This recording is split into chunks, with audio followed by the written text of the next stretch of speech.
بەڕێز دکتۆر مەنسوور سۆهرابی پسپۆڕی ژینگە لە شاریکی لە ئەڵمانیاوە لە ڕێگەی سکایپەوە لەگەڵمان دەبن. دکتۆرم کاتتان باش، سوپاس بۆی کە ئامادەن لەگەڵمان.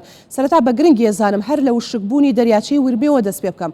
هۆکاری وشکبوونی ئەو دەریاچەیە چییە؟ ئایا ئەو هۆکارە گشتیانەیە کە ئێستا جیهانی گرتوۆتەوانە یاخود نەخێر کەم تەرخەمیەوە ئەو دەریاچەیە بەرە وشکبوونی تەواوەتی دەچێت؟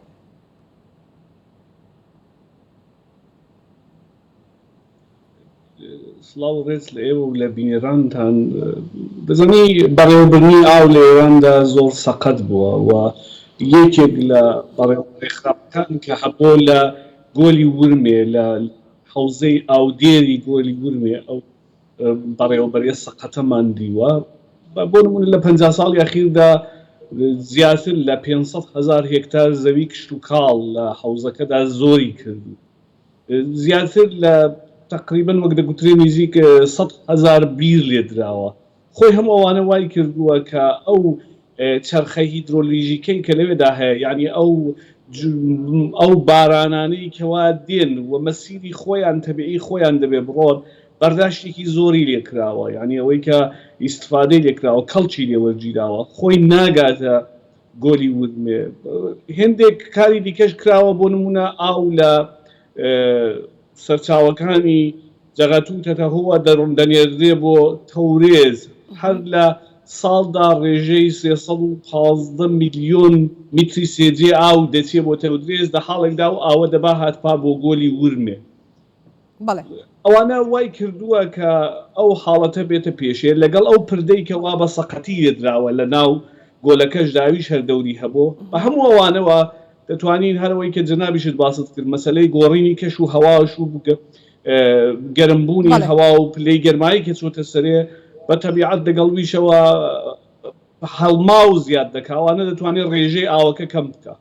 زۆر باشە دکتۆر مەنسوور، وا بڕیار بووە کە حکوومەت لەو ماوەیەدا کشت و کاڵ سنووردار بکارە ناوچەکەداوە ئەو بیرە زۆری کە جەنابیشە ئاماژەت پێی کرد پڕی بکاتەوە. ئایا ئەمانەی بکردایە ئەیتوانی ڕێ لە وشکبوونی دەریاچەکە بگرێت؟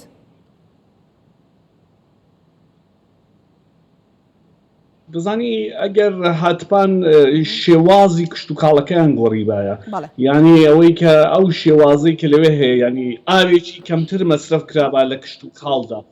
بۆ نمونە زۆر شۆن هەیە کە جیاهایەک دەچێندرێت کە ئاوێکی زۆریان پێویستە، دەیانتوانی ئەوانە بگۆڕن بە جیایەکی کە ئاوی کەمترە، یا تەنانەت زۆر شۆن کە دێم بوون کراون بە بەراو ئەوانە هەروە بکەنەوە دێم و دەوڵەت توانی با یارمەتی ئەو وەرزێرانە بکا بۆی کە زۆر تووشی خەسار نەبن. لە جیاتی ئەوەی کە مەسەلەن ئاو لە زێ بچووکەوە بگوازێتەوە بۆوێ، ئەگەر ئەو پلانانەی کردبایە بە باوەڕی من نەدەگەیشتە و ئاستەی ئەو ڕۆکاتیدا هەن، ینی لە 10 ساڵی ڕابردوودا دەیتوانی ئەو مەسیری بوژانەوەیە بەو شێوەیە تێپەڕێنێ کە بەداخەوە ئەو کارەی نەکردو و کارێکی زۆر سەقەتی کردو کە ئاوی زێ بچووکیان دڵداوەتەوە و دەیان هەوێ بیبەن بۆ گۆلی ورمێ. کەواتە دکتۆر، وشکبوونی دەریاچەی ورمێ کاریگەریەکانی بۆ چەند ساڵی داهاتوو دەمێنێتەوە، ئەتوانی بە زەمن پێمان بڵیت یاخود هێشتا کاتماوە بۆ ئەوەی چارەسەر بکرێ؟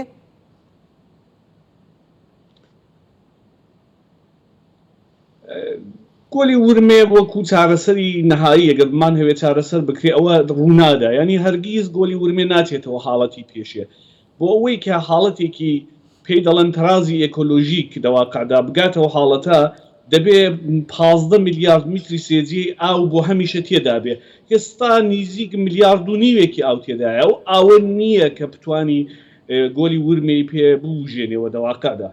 و هێندێک لە قسمەتەکانی باشووری گۆلەکە پلایایی بوون، یعنی هێندە ئاوەکەی لە دەست چووە و ئاوی نەبۆ خێەکە حاڵەتێکی پەیدا کردو وەکو عایقێکی لێهاتووە. ئێستا ئەگەر ئاویش بەری بۆ ئەوێ ئەو ئاوە ناچێتە خوارێ، یعنی خوڵایی گۆلەکەش کەم بۆتەوە، دەریاچەکە کەم بۆتەوە، کەواتە ئاوەکەی کە ئەگەر بشتێتەوێ و ئاوە دەڕژێ و پەخش دەبێتەوە و دیسان دەبێتەوە هەڵماو و بەداخەوە ئەو کاتی کە دەبا بە شێوەیەکی زانستی کاریان کردبایە نەیان کردو. تەنانەت من پێم وایە ئەگەر پرۆژەکان بە دروستی بەرنە پێشێ دەتوانن لە 125 گۆلەکە ڕابگرن و 75 ئیتر هیچ عیلاجی نایە.